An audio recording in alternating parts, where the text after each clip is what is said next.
Sooner fans, Longhorn Nation, welcome to episode 34 of the Bevo Podcast, the only podcast exclusively dedicated to covering the greatest rivalry in college football, the University of Texas and the University of Oklahoma. That man to the right of me on your YouTube screen is probably taking your breath away right now with his unspeakable handsomeness is Kevin Miller. I am John Whitson, and we are back. And we are back for the first time in 3 weeks to discuss live games for both teams, the University of Texas and the University of Oklahoma. OU gets Baylor at home, 2 o'clock, ESPN Plus, which just sucks that they're on ESPN Plus, but that's another conversation. And the University of Texas gets K-State on the road, FS1, 6:30, Kevin? 6? I think it's 6. Yeah, I think it's 6 p.m. 6 o'clock kick. I'm surprised. I'll tell you what, right off the bat, I'm surprised that's on FS1. I just think it's a better matchup. I don't know why that game got an FS. Yeah. I don't know why you're not getting a big. Maybe the World Series. Yeah, you know what? That's probably it. I didn't even think of that. You're right. Yeah. You're right. Probably the World Series. All right, we'll blame it on the World Series. Yeah, we've got both teams are in action. Back to kind of a regular schedule. We're going to break down both of the games, how we're feeling on each of them, what each team needs to do to win. And these are both fascinating matchups. The Baylor matchup is fascinating for a number of reasons. Texas is fascinating because they're still very much in the Big 12 picture, and going up against K-State is the next step in getting to the Big 12 championship game, if that's going to be a reality. But first, we'll talk about the other top 25 games like we always do. And right off the top of the bat, I don't know, Kevin, Tennessee, Georgia. Is this the game of the decade so far? It's up there. It's up there. Listen, man, look, we've been excited about Tennessee being back, right? I think it's safe to say they're back. Beating Alabama, what do you got? I think since the playoff, this is the first 1-2 matchup in the regular season. So that's since 2015, 2014, something like that. Yeah, I think this is probably the most anticipated game since the LSU and Alabama game a few years ago in 2019. Remember that, when LSU would go on to win the national championship and when they played against Alabama in Tuscaloosa? I'm not sure if it was a 1-2 matchup, but that was a massive, massive game. Both undefeated, both just overloaded with talent. Tua for Alabama, Joe Burrow for LSU. Of course, LSU would ultimately win the game and go on to win the national championship. To me, this has a very similar feel to it. Well, was that a 1-2 matchup? I'm not sure if it was a 1-2 matchup. Man, I get a similar feeling for this game as I did for that one. I saw some statistics on the Tennessee offense, and they are surprisingly close. I don't think we would ever say that they're going to be as good as the LSU offense, but statistically, from yards gained, points scored, margin of victory, they are very close to the LSU team that you talked about there in 2020 or 2019. And that was number 2, number 3, by the way. Golly, who was number 1 right then? I don't know. It had to be Clemson, right? With Trevor Lawrence and them? Probably Clemson. Yeah. Probably Clemson. So Kevin, we're going to pick this game. We'll pick it at the end after we talk about all these games. It's 7.5 points to Georgia. Georgia's at home. I think that is a very good line. I think that's going to make this game incredibly hard for anybody to pick and for us to pick, because that's just enough to make you think, well, maybe I picked Tennessee, but in reality, it's a touchdown. I mean, we're talking about a touchdown. And so Georgia winning this game, 35-27, and then they cover. I mean, but that's still a really good ball game. I don't know. I'm excited about it. I'm excited about everything that Tennessee's bringing to the table. Yeah. I kind of think Georgia just wins the game, though. Don't you? First of all, I'm looking forward to this atmosphere, right? It's going to be at Georgia. Georgia fan is going to bring it like they always do with this team coming to town. So it's going to be one of those classic, mid-afternoon SEC type environments, okay? I think what this game is going to come down to is Tennessee defensively, right? Can they shut down Georgia's running game and force them to have to throw the football, right? Because Georgia's at their best when they can run and set up play action. But if you force them to throw, I don't know if the wide receiver position, if they're stacked enough there to make plays if they have to throw it. I don't. Alabama, are they a better offense than Georgia this year? I think. Bryce Young's Alabama's receivers. Yeah, Bryce Young is a superior quarterback over Stetson Bennett. Yes, sure. Bryce Young is a superior quarterback over Stetson Bennett, but I'm just not sure that Georgia's a better off. It's going to be close. My point being, though, is Alabama put a lot of points up on Tennessee. A lot of points. Right. And it was a ball game, Kevin, even with Alabama making un-Alabama-like plays, that weird special teams play, some other turnovers, and yet Alabama was still in the game. You've got Georgia, who's been playing a lot more disciplined than Alabama, and I think they have a better defense than Alabama. Oh, for sure. And they have it at home. So there's just a lot of factors going in Georgia's favor. But I'll tell you what, I'm rooting for Tennessee. I'm absolutely rooting for Tennessee. I hope they knock off Georgia. Hold on real quick before we move on. If Tennessee wins this game, I think Tennessee can win the national championship. Yeah. I don't think legitimately win the national championship, because even up to this point, we can agree that Tennessee's back. But it's like, okay, but can they really win the national championship? Oh yeah, they beat Georgia, beating Alabama and Georgia in 1 year in the same season. I mean, that's unreal. So it could be a dream season. It could be shaping up for a season again that's paralleling 2019 LSU. And the best thing about them playing Georgia and being in Georgia's division is they don't have to play them again in the SEC championship. Correct.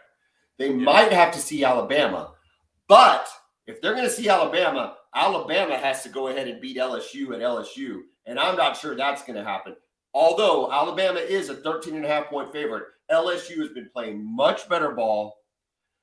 Brian Kelly's got those guys rolling. You like LSU's quarterback. I do, Jaden Daniels, yeah. And so it's going to be interesting.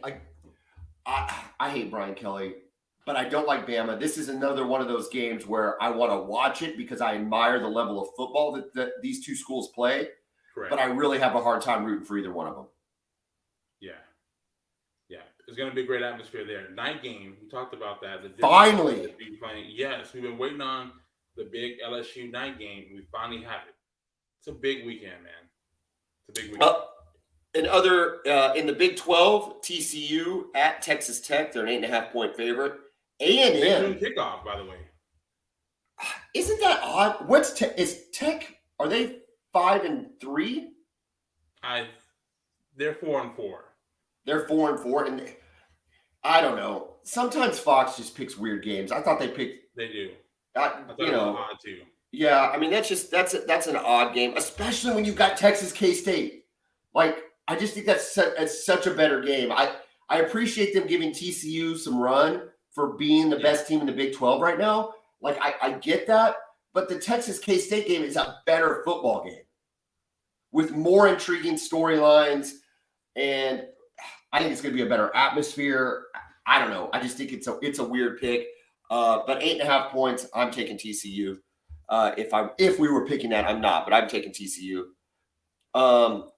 Here's an interesting one for Oklahoma, the state of Oklahoma, to keep an eye on. Oklahoma State is a pick'em at Kansas. Latest rumor out of Stillwater is Spencer Sanders has the broken collarbone. Gunnar Gundy is apparently taking the first team reps. Kansas, their starting quarterback, Jalen, Daniels. Not Jaden.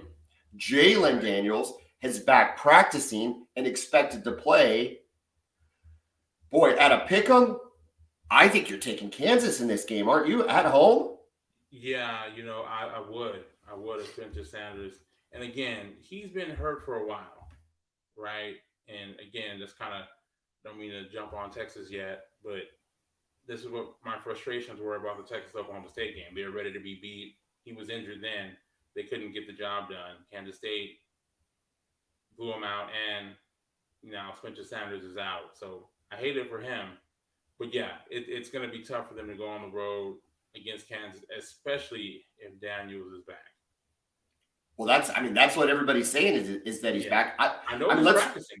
Let's face it, it's going to be tough regardless of who the quarterback is. I mean, Kansas has been on a skid lately. They're not the team we thought they were, or whatever you want to say.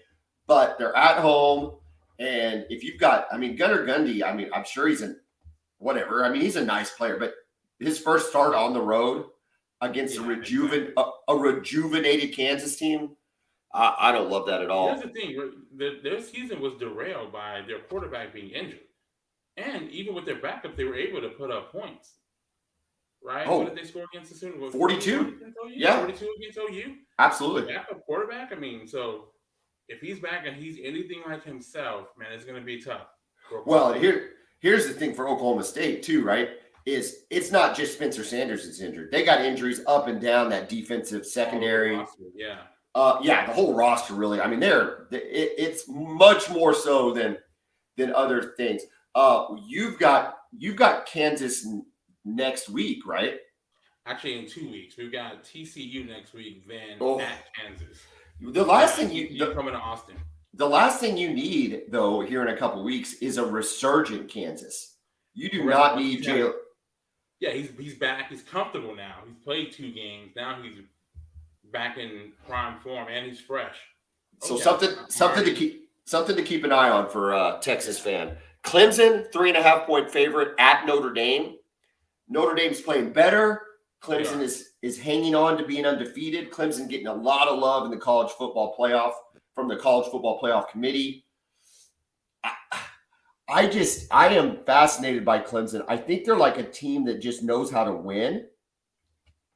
Like, I give them a lot of credit for knowing how to win games. I just don't think they're as talented as some of these other teams they're playing. But I don't know that Notre Dame has the firepower to take out Clemson this week. That's what I was going to say, right? They've got Notre Dame's offense has not been good at all this season. They have finally got the running game going, and that's well. But that passing game is really suspect. And if Clemson can sell out to stop the run, it's going to put Notre Dame in a tough spot. I do like Marcus Freeman. We talked about that. I like the way that their defense is playing too. But, man, I don't know if they got the horses to really hang with Clemson over 4 quarters. And then for all you USC fans out there, you are a 21-point favorite against Cal. Lincoln Riley sucks. We thought a lot of OU fans have mentioned Lincoln Riley this week as we all remember him mysteriously missing the Baylor press conference, the press conference before the Baylor game last year, where he said it was personal reasons and da-da-da-da-da. And all Oklahoma fans point to that critical date as probably when he likely started meeting with USC, talking with his agent, scouting out what could potentially be a move to the Trojans. No one will ever know for sure, but really it is so rare that college football coaches miss a press conference, especially before a game that was as big as the Baylor game was last year. Oklahoma was undefeated going into Baylor. Baylor it was on the road. They were a tough team. It was really weird that he missed it. And we still hate you, Lincoln Riley. Even though we're glad to have Brent Venables and would take him every day of the week over Lincoln Riley, we all still hate him. So that's just my public service announcement from Oklahoma fan to Lincoln Riley. You suck. Jury's still out on that, though. Let's be real. You know what? The jury's not out for me. We weren't winning anything with Lincoln Riley. All we were winning were Big 12 titles. He had us so ill prepared to play in any college football game. Every time we went up against a team that was so far more talented, even though he was responsible for recruiting and we would just get blasted. I mean, Kevin, the only time we could have, should have won was the Georgia game, and he's the reason we lost that game. So, no, I can tell you right now, if Brent Venables doesn't end up being the guy that works it out, although I do think he will, I think we're starting to see some turnaround, whatever. If he's not the guy, Lincoln Riley still wasn't going to be the guy. So it doesn't matter. Fair enough. Fair enough on that point. Yes. Better. All remains to be seen. If he wouldn't have gone to USC, all it would have done is delay the inevitable, where he would have left for something else, or we would have had to fire him because we were so sick of going 11-2 every year, losing to some Iowa State or Kansas State team that we had no business losing to, making it to a college football playoff, and getting our ass kicked by whoever we got lined up on. You know what, Kevin? This is not cool, dude. I feel like you're like prodding me. Like you're bringing this on. I'm sitting here. It's a normal game week. All we're doing is talking football, and then you're like saying, "Oh well, I think Lincoln Riley's really great." Lincoln Riley sucks, Kevin. Texas fan. Oh my God. I'll take Lincoln Riley tomorrow. Just saying. You can come to Austin. I'll take Caleb Williams. That guy's a stud. So good, man. All right, Tennessee, Georgia. Who's your pick? Man, I'm going with Georgia. I want Tennessee to win this game. I really do. But man, the experience with Georgia in these games, the fact that it's in Athens. I love Brock Bowers, the tight end from Georgia. That dude's unstoppable. I think he's going to have a big day against the Tennessee defense. I think Tennessee does put up points, but I think at the end of the day, they finally make a couple mistakes offensively, maybe a couple turnovers, and I think that's the difference in the game. I hope I'm wrong. I hope you're wrong too. I am also picking Georgia, so therefore I hope I am wrong. But I am picking Georgia to cover the 7.5. Although I think it stays reasonable. I don't think they blow them out. I think it's probably a really good game, maybe something like 34-24, 37-27, something like that. I just think Georgia's got a better defense. And here's the deal: everybody ragged on Stetson Bennett just a minute ago. He is a good college quarterback, and he doesn't make a lot of mistakes, and he responds in big moments. And this is a big moment for Georgia. Clearly, not even close. The most important game that they might play all season. Might be tougher than any game they play until they get to the playoff again, including the SEC championship game. I agree. And so I like him in this moment. I like the Georgia defense. And I hope I'm wrong. Also, real quick, if Tennessee wins this, we're talking about them being able to win the national championship, but their recruiting is going to explode. If they beat Georgia, I mean, you're looking. Well, I don't know enough about all the SEC schools' NIL packages, but from what I understand, Tennessee is on a different plane. They're like on an Alabama, Georgia level when it comes to their NIL collectives. They're not there with A&M yet, but I hear they are incredibly competitive. So if they've got NIL money and they can start beating Georgia, watch out for Tennessee. Yeah, they've got a 5-star quarterback coming in next year from Southern California. So, yeah. Well, there you go. They're setting it up. It's fun to see.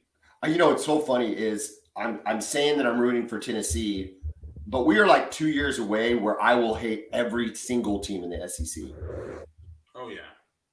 You know what I mean? Getting close. Absolutely. Yeah, I mean, I'm rooting for Tennessee, but it's 2 years away where I'm going to hate every team in the SEC. I almost hate every team in the SEC now, but I'm pulling for Tennessee just because I don't want to. I have Georgia and Alabama and really Clemson. I'm fatigued out. It's like, give me a it hasn't hit yet for Georgia with me because they only have the one national championship. You know what I mean? They play for 2-1-1. So, but it'll be here soon. It'll be here soon. The Boomer Bevo Podcast is proudly sponsored by Brown O'Haver. Brown O'Haver is the public adjusting firm that works for the insured, not the insurance company. They routinely get their clients 30 to 40% more than they get on their own in the handling of property insurance claims. For residences, businesses, whether it's fire, wind, theft, There's a chance of tornadoes in the states of Oklahoma and Texas over the next 24 hours. If you have experienced any of this, give Brown O'Haver a call, 405-735-5510. Kevin, we are going to start with the Oklahoma Sooners because they do kick off 4 hours earlier than your team. And we are playing the Baylor Bears. I got to tell you, man, I am nervous about this game. OU fan starting to get back on track, right? We're starting to feel good about ourselves. Got a little momentum going. You do. We beat Kansas with a backup quarterback. We have beat Iowa State, that is the worst offense in the Big 12 and currently 0-5 in conference play. And yet, for some reason, OU fan, and I've been guilty of this. If you watched the last episode, I was probably guilty of this. OU fan is starting to feel a little swagger, okay? Now we got Baylor. Home game at Baylor. I got to tell you, Kevin, I don't feel 100% about this. When you look at Baylor, they are in offense, they're actually better than OU statistically. They get they're by 1 yard. Okay, so not a lot, but they are better than OU statistically. Okay. They are a little better than passing than OU,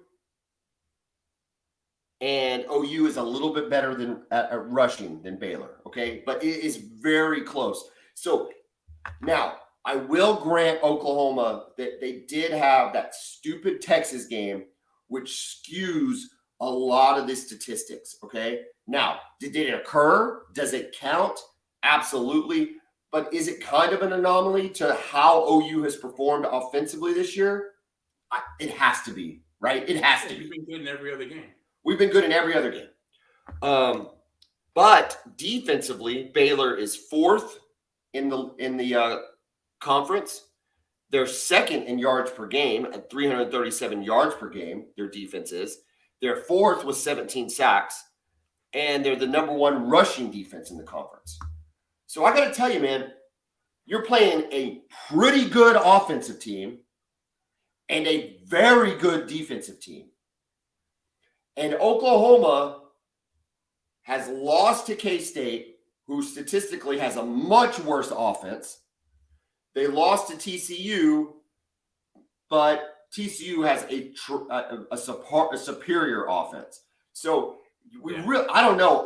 The statistics are making me nervous only because our 2 wins are coming off of the 9th and 10th or the 8th and 10th performing offense in the Big 12. Does that make sense? Basically, Kansas and Iowa State suck at offense. And that's what we're excited about winning against. Does that make sense? No, it does make sense. And when you look at the numbers here, this is, a very, very even matchup. Like you said, OU averaging 454.4 yards of offensive game and 456.3 for Baylor. Yeah, 1.9 yards. Yeah, you can't get much closer than that, right? Passing game close, running game close. Yeah, everything about this looks very, very similar. You're looking at a 4-quarter game here. I don't see any other way. I think it's going to be a 4th quarter game. It's Blake Shapen's their quarterback. He's got a 67.4% completion percentage, which is pretty good. It's pretty efficient. 13 touchdowns. He does have 5 interceptions. Oklahoma has made turnovers occur over the last 2 games, which made our defense look a lot better. So hopefully we can take whatever that scheme is. I personally think it's being more aggressive on the defensive line, making the quarterback have to make poor decisions and poor throws. But he does have a passer rating of 152.6, which is far superior to anything Oklahoma's played against in the last 2 weeks. So that's really good. Their running backs averaging 5.2 yards a carry, 12 touchdowns. Their best receiver is Gavin Holmes, 22 receptions, 470 yards, 3 touchdowns. Those aren't eye-popping numbers, but they have a lot of receivers that have a lot of catches. I say a lot of catches. Spread it around. It's really spread around.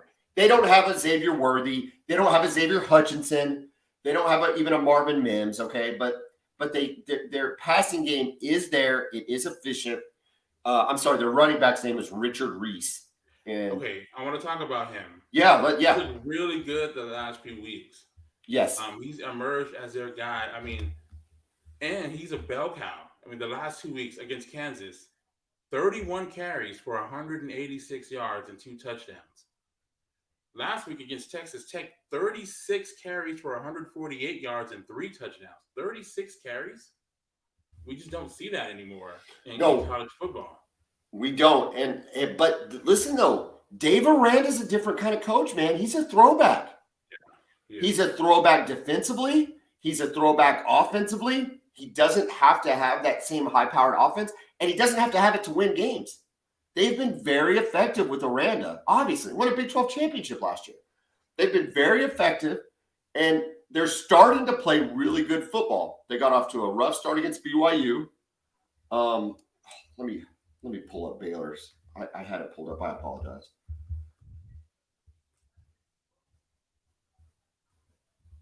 They lost a tough game to West Virginia. That's the anomaly, okay? The anomaly is the loss to West Virginia. And that was weird. It was a Thursday night game. Those are weird, man. I think we've all had those weird Thursday night losses before. Yeah, it was a Thursday, and it was a shootout. It was actually a really good game. I remember we were taping. We were taping during that game. And then they lost to Oklahoma State, who at the time was a very good team. In fact, Oklahoma State was better. At that point in time, we didn't know how good Oklahoma State was going to be. They hadn't gotten into the top 10 yet. But Oklahoma State was a good team. So that's a good loss. The West Virginia loss is weird. The BYU loss was on the road and at the time to a top 20 team. So, BYU was really good then. Yeah, and so it's now, I guess in retrospect for Oklahoma, their loss against K-State looks a lot better than it did when they lost them the first time. And obviously that loss to TCU, especially when you consider Dylan Gabriel getting knocked out in the middle of the second quarter, that doesn't look nearly as bad of a loss as it did at the time. The Texas loss will forever stain us, but you can make excuses. So back to your original point, I say all of that. We bring up the stats and we bring up the running back and we bring up Baylor's schedule and bring up Oklahoma's schedule. And it kind of gives us all of this circular answer. It's going to be a tight ball game. It is going to be a tight ball game. And I thought Dave Aranda always did a good job defending Lincoln Riley's offense. So it'll be interesting to see him against Levy's offense and how he is able to defend that. Well, here's the thing. We talked about this after the Iowa State game. Levy is starting to show some versatility in the play calling. And you're starting to see different run schemes. You're starting to see the quick handoff sweeps that are going around the end. Not quite the reverse, but kind of that quick handoff. The shuttle passes and things of that nature. In the run game, you're starting to see dimensions kind of build on each other. And that's evolved into a very productive Eric Gray. Marcus Major has fallen off. We don't know what the status of Javonte Barnes is, but Eric Gray is just looking great. So we're just hoping that continues to be as productive. What I put down here, though, as notes for the game is Baylor's offense is better than anyone OU has played outside of TCU. Okay? So this game, not Iowa State, not Kansas, this is going to demonstrate if Venables has made any progress defensively over the year. Yeah. Does that make sense? Yeah, absolutely. It'll be a test. Baylor is a very good defensive team, second only to Iowa State in the conference. So OU is going to have to hit on the big plays. Here's the difference. What we didn't do against Iowa State was hit the big plays down the field. Yeah, there were opportunities, though. There were opportunities. But if we don't hit on them against Baylor, we're going to get beat. We've got to hit on one or two of those plays, take advantage of a matchup, beat them deep with Marvin Mims or Jaleel Farouk. I'll take whoever. But beat them deep, go over the top, take the lid off the defense, and get some quote-unquote easy points to buffet that score that you're going to need against Baylor, because Baylor's going to score, unlike Iowa State. Shapen has 5 interceptions on the year. We have to increase that number. And then also our quarterback pressures have to continue to go up. And then offensively, the keys to the game, I think Eric Gray has to have 20-plus carries. We have got to have to stick with the run there. We have to. At Baylor, it's going to be the same. Baylor is very tough up front, but we cannot abandon the run just because they're tough up front. And that's kind of what I thought Oklahoma – that's what I thought Oklahoma did last year, okay? Because last year, they were having no success running the ball. But guess what? They weren't having a heck of a lot of success passing the ball either. And yet he went away from the run, very late in the second quarter and pretty much non-existent in the third and the fourth quarter while it was still a ball game. Kevin, if you remember that Baylor game, it was still a ball game all the way until the beginning of the fourth quarter. I want to say OU, they might not have had the lead, but it was like 10-7. You know, I mean, it was a very close game. And I thought Riley abandoned the run. Mims needs 8+ targets. I think we need to get him, Braden Willis, a little more involved. He's kind of not been in the game plan the last couple of weeks. Well, I take that back. He was against Kansas, not so much against Iowa State. And we have to continue to limit turnovers, which Dylan Gabriel has been very good at. What did I miss on the OU Baylor preview? I mean, you know what? I think you covered it all. Also, I want to see a good special teams, too. You got to keep that up. Special teams have been pretty good the last couple of weeks. Kicking game's been good. You might need a big field goal. And your punter has the ability to flip the field, too, which is going to be important because against a defense like Baylor, they're going to stop. You're going to have some 3-and-outs, flip the field, make them drive it all the way down the field because this is a good offense, but it's not the most explosive offense. It's not like TCU, right, where you've got 3 guys who can take it to the house. TCU has 2 receivers that can go, and they've got a running back who can go. I don't see anybody from Baylor that's like that. I think we're going to have to. I think this game we're going to have to buck up against the run, which we didn't have to do against Iowa State because Iowa State's running backs, they just weren't very good. So we didn't have to buck up against the run. You're going to have to buck up against the run in this game because Aranda will pound it down our throats if he's given the opportunity. So it's just, dude, I think it's really close. It's going to be a physical game too. Well, you know what, dude? This was the game last year when Oklahoma fans had given up on Lincoln Riley in terms of physicality. We acknowledged we were soft. This game against Baylor. So in that year's time, it will be fascinating to see has anything about our mentality and our physicality changed going up against these guys because it's going to be a dogfight. I mean, it just is. Baylor, Oklahoma is a 3.5-point favorite at home against Baylor. I'm going to take Oklahoma to win 34-30. So they cover, but just by 0.5 point. You said the spread is 3.5, right? That was the latest I had. Do you have a different spread? You want me to check? No, I don't. No, I'm just confirming what you said. Hold on, Kevin. I want you to feel very comfortable when you make this pick, and I will. Let me scroll up here. I do draft for all those keeping score at home. DraftKings.com is the sports book we use here on the Boomer Bevo podcast. 3.5. It's 3.5. Okay, I'm gonna pick Baylor here to cover, but I'm gonna pick OU to win the game. What would you put the score at? I'm going to put it at 30-27. Yeah, it could. That could absolutely be the score. Yeah, no, I agree. I think it's going to be a close game. I think OU's got a chance with it being at home. They do have that little bit of momentum. But heck, Baylor's, I don't know. Listen, we could go back and forth. Every time you bring up a point for Oklahoma, you can bring up a point for Baylor because it's just like, it's pink. They got the same schedule. I don't know. The University of Texas. Traveling up to Manhattan, Kansas.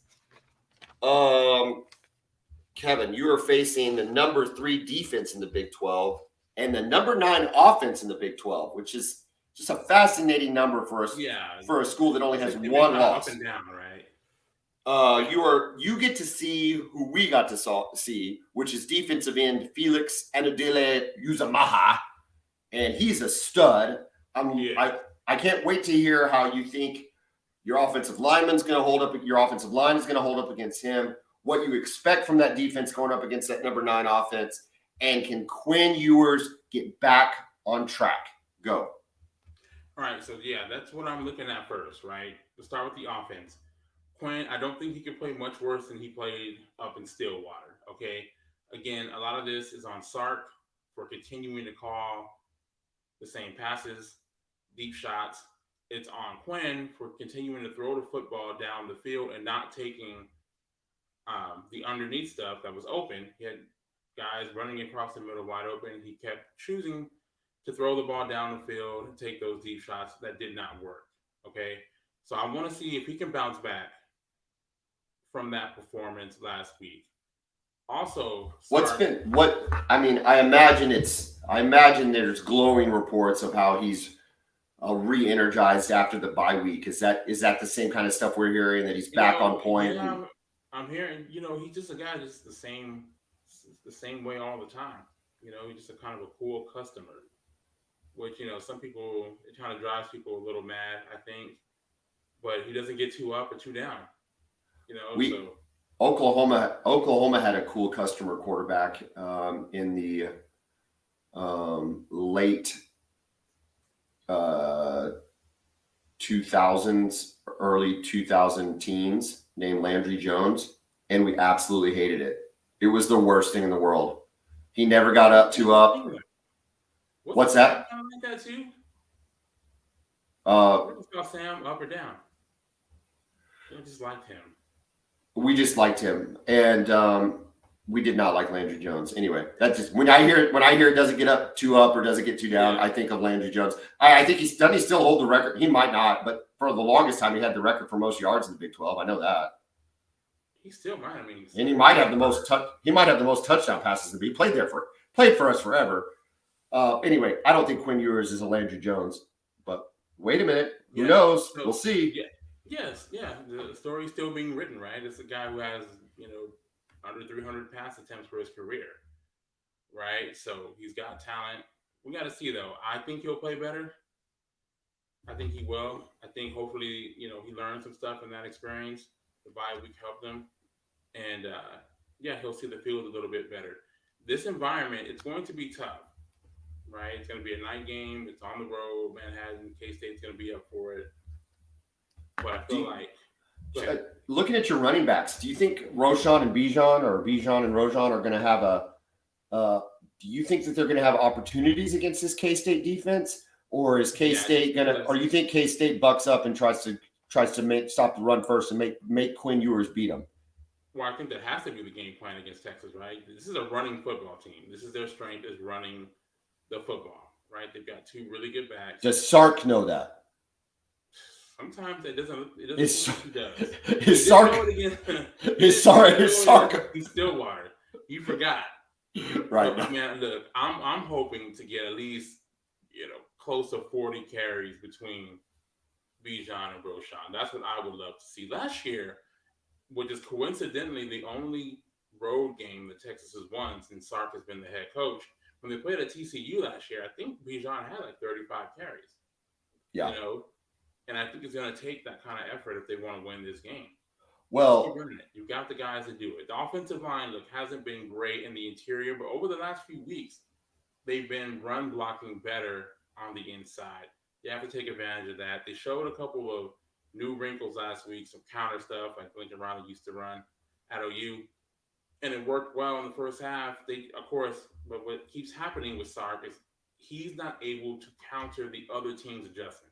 Right. He comes out with this script. It's beautiful. They go right down the field. They get up to a big lead. Going to halftime. They make adjustments. The other team does. And then Sark doesn't seem to have an answer for their adjustments. It's baffling to me. And I'll tell you, dude, Kleiman is another one of these good Kansas State coaches that makes really good adjustments. Comes in with really good game plans. I'm really interested, switching to the other side of the ball. Speaking of Kleiman, he's got a decision to make. He's got Adrian Martinez, whose only loss was to Tulane. And then, I guess they lost to TCU, right? So they've got two losses. But his only loss, and then you've got Max Howard, who's just come out slinging the ball. And so it's just a fascinating look at what he's going to do. Kleiman, And how is the Texas defense going to adjust depending on what quarterback comes out? You know, it's funny because Texas has had trouble stopping scrambling quarterbacks, but Texas has also had trouble covering the middle of the field. And every quarterback on their schedule, at least in all their losses, has been able to exploit that area. Yeah. It's the middle of it. Simple in breaking routes. That's what the difference in the Oklahoma State game was.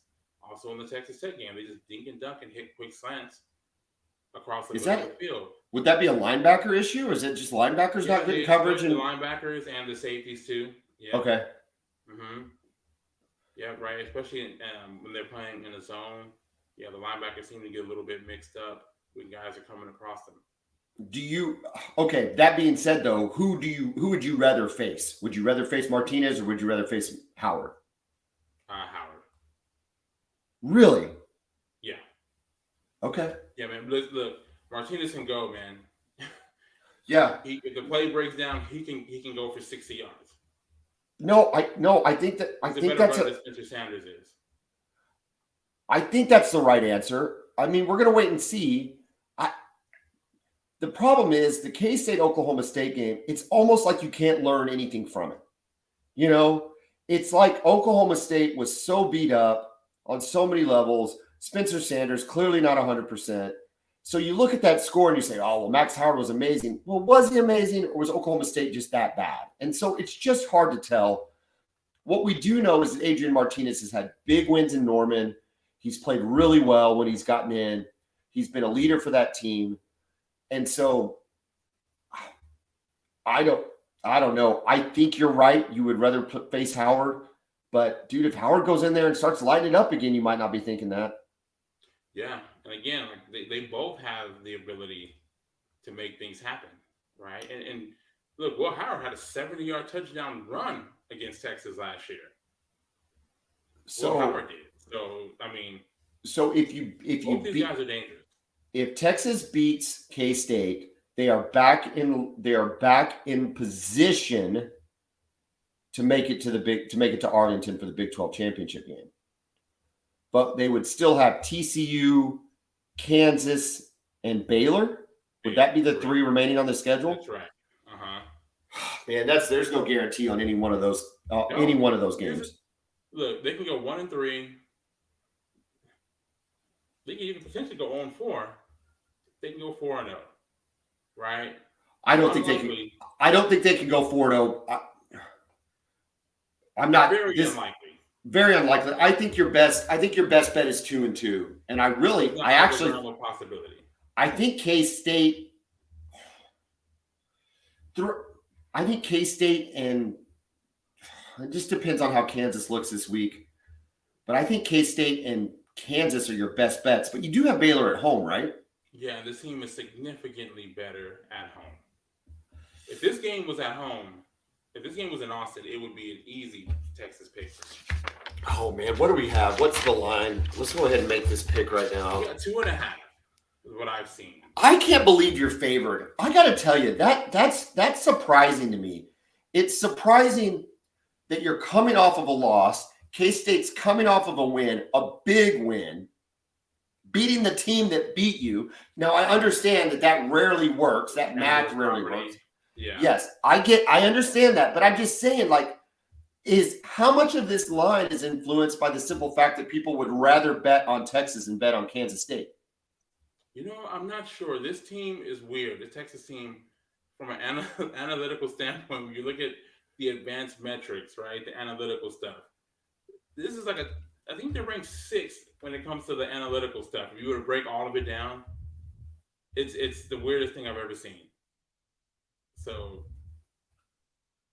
I don't know.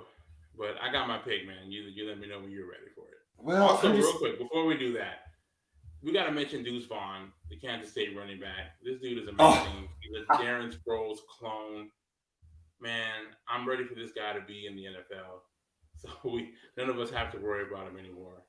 Listen, dude, I can't believe we got through a preview without mentioning Deuce Vaughn.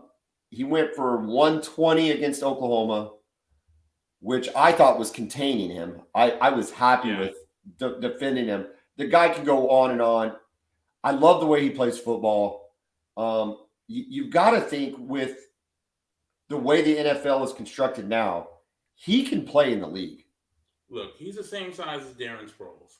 And Darren Sproles played for years and years and years. Yeah. And very effective. Very effective. Right. I mean, dude, I just got the Rex Burkhead is still playing for the Houston Texans. And he was their leading rusher last year. I mean, it is. Listen, Darren Sproles is going to be in the NFL, and I think he's going to do. Not Darren Sproles, of course. Yes, Deuce Vaughn is going to be in the NFL next year, and I think he's going to be really good. You just got to hope he's not really good on Saturday. I mean, if he's the kind of guy that can absolutely demoralize a defense. You know what I mean? Like, because you are, Texas especially, just 5 stars and 4 stars all along the defensive line. They're ginormous players. They're talented. And here's this guy that's 5'6", barely, they can't even find him in the backfield. And when they do find him, he's 7 yards behind them. I don't know. That's what he did to Oklahoma. And it's frustrating as heck to watch the guy play if you're playing against him. Yeah, I think you get 25 for 116 against OU. So 4.6 a carry. You have to be all right with that. No touchdowns either. Yes. You'll take that.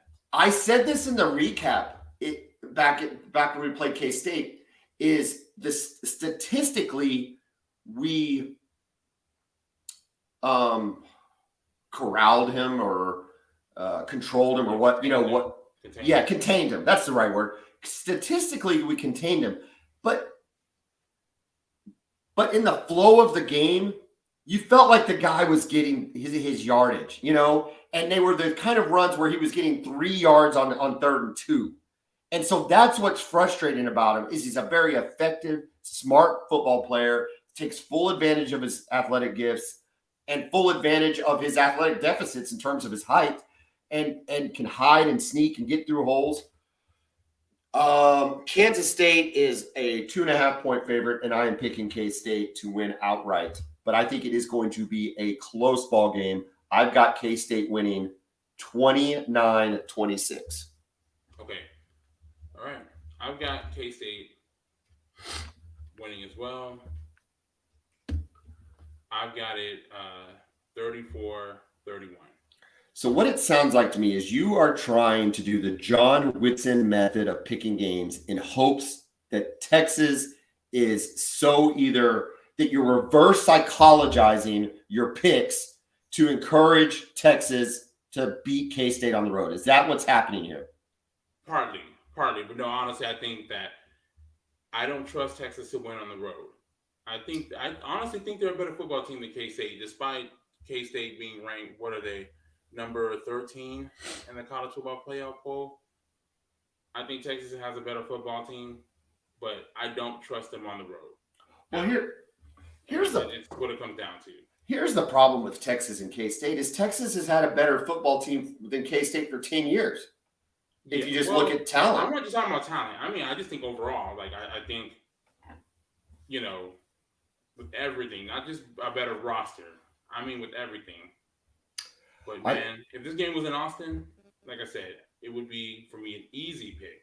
Well, and I'll tell you, the other thing that we didn't talk about, but coming off of the Oklahoma State game for Texas, what is going to be a key statistic to keep track of is penalties.